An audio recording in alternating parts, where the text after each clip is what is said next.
Welcome to the Sleeping Barber podcast. It's one that I think we've peripherally really kind of heard about. Everyone's somewhat aware, but I did some digging.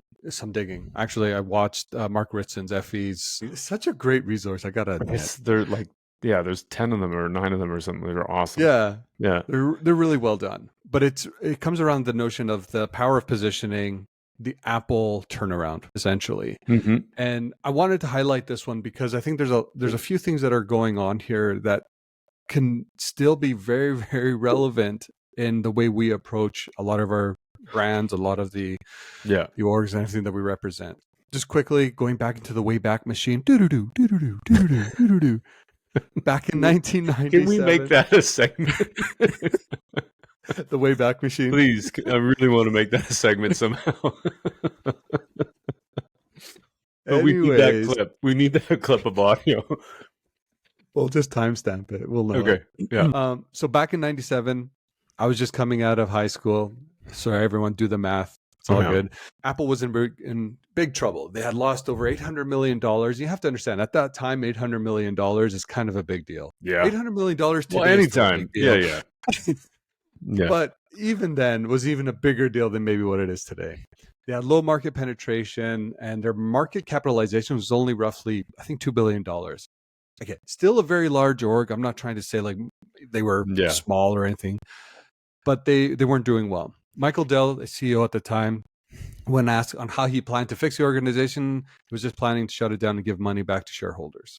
So, I mean, if you remember at that time as well, like every news outlet would be constantly talking about Apple's not in good state, filing for bankruptcy, et cetera, et cetera. Steve Jobs returned to refocus Apple, and there was a lot of anticipation on what he could do next. And this would have been his second tour with the organization. In August of the same year, he addressed the future of the company in MacWorld in 1997. Mm-hmm. So what did he do there? Well, he did a few things. So the first, he really kind of outlined where the new direction of the company was going. It really was around the new positioning of the org. And they identified 3 core, what they called brand tenets for them. The one was simplicity, the second was creativity, and the third was humanity. Now, with these 3 tenets in place, they briefed Chiat and Day, and I think TBWA was a part of that, which actually led to the famous Think Different campaign. Oh, yeah. Right. And because of those 3 things, really ushered in this new era for Apple. So why was that so impactful? Well, the Think Different campaign was a very simple message. It's like, for all the contrarians out there, for all those that do things differently or challenge this quote, it was easy for people to understand. So the message was simple. It was all about creativity. So if you think about the people that they profiled, it was like being creative in their own spaces, in their own industries and whatnot. But more importantly, it actually celebrated humanity at its core, this idea of evolution and keep moving forward. Due to this its simplicity, it actually worked across, from an executional perspective, across a lot of different mediums very easily. So at the time, you think like print, TV, out of home. I don't think they had done it. I didn't find any research suggests that they even did radio, but the creative executions became endless because they were highlighting all these different figureheads. Mm-hmm.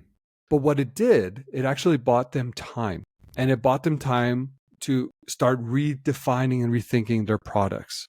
Q 2003, not 2023, 2003, and they released the iPod. Mm-hmm. Now, the iPod itself was an important part in the evolution of the company, because it ushered in a totally different consumer segment that really started essentially, like, I have to admit, like, my first Apple product was an iPod, an iPod Mini. And it was the first time I ever thought of Apple in that way. And because of that, they worked with Chiat and Dave for the campaign. If you recall, it was a silhouettes campaign that they launched, which at the time was just something so refreshing. Yeah, the colorful background, the white earbuds. Exactly. And again, you go back down to those 3 tenets: simplicity, creativity, and humanity, it just really rang true through that as well. Now, obviously, there's a lot more that transcended, but I think the most important thing here is to highlight the fact that by identifying those brand positioning tenets, they were able to essentially usher the company into a new era. Yeah. Of course, it's not just that, it's the consistency that they were able to apply against it. Their product and innovation roadmaps probably had a big part of the continued, For sure. what's it called?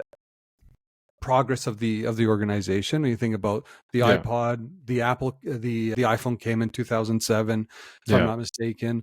They did do you remember the Get the Mac is Born, the campaign where they created an enemy in Microsoft and they highlighted Apple's Mac versus PC. Yeah. Exactly. And again, even that campaign had those three tenets were present. Like it was simple, it was creative, and at the end of the day, it really kind of repositioned how Microsoft was really more complex than anything. Yeah. So just wrapping up here, simple positioning always beats complex positioning. And it's important to be clear and consistent with your brand positioning. Differentiation is possible through positioning because it can also help with price volatility that helps you drive profits at the end of the day, or pricing power as we like to call. So chapeau, Apple.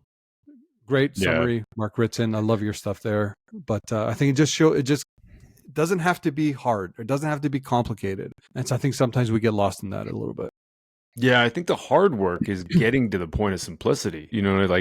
I agree. I remember I'm pretty sure there's a YouTube video of Steve Jobs when he's releasing that video to a group of people. Like I don't know if it's an investor group. Oh, right. There's a recording of him talking about that.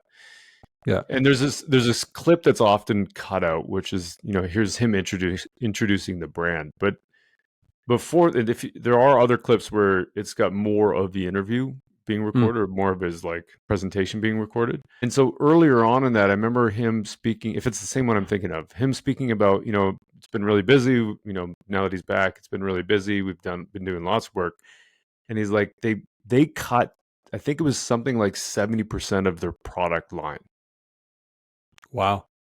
It was huge. And so because it was like pulling them apart to have to think about all the the stuff that they were making, and 8 different printers and 15 different computers and And I think it was in one of those, somebody had asked him to recommend a laptop for him or a computer from their portfolio. He's like, I don't even know what to recommend. Yeah. Because there's so many of them. Yeah. So it was I think what's amazing about that, and you kind of spoke about it, is that the simplicity, creativity, and humanity also became operational. It wasn't just a campaign for them. It's a good point. Yeah. Everything, it was kind of like the promise of the customer stuff, really, when you think about it. It's so much of that was baked into how they organize and resource their teams and their research R&D departments and their production and all that kind of stuff. Sure. It's a great case study. And what are they worth $3 trillion or something crazy now? Huge, ridiculous numbers. I don't even know. It's hard to even fathom how big these companies are. I mean, the fact that we're highlighting them, but I think it just shows there's a point where you can still make fundamental changes to how you operate, how you think. Yeah. If you just kind of go back to some key principles. And I think for Apple, it was just kind of, who are they as a brand? And they, again, identified those 3 tenets and they just went from there. Yeah, totally.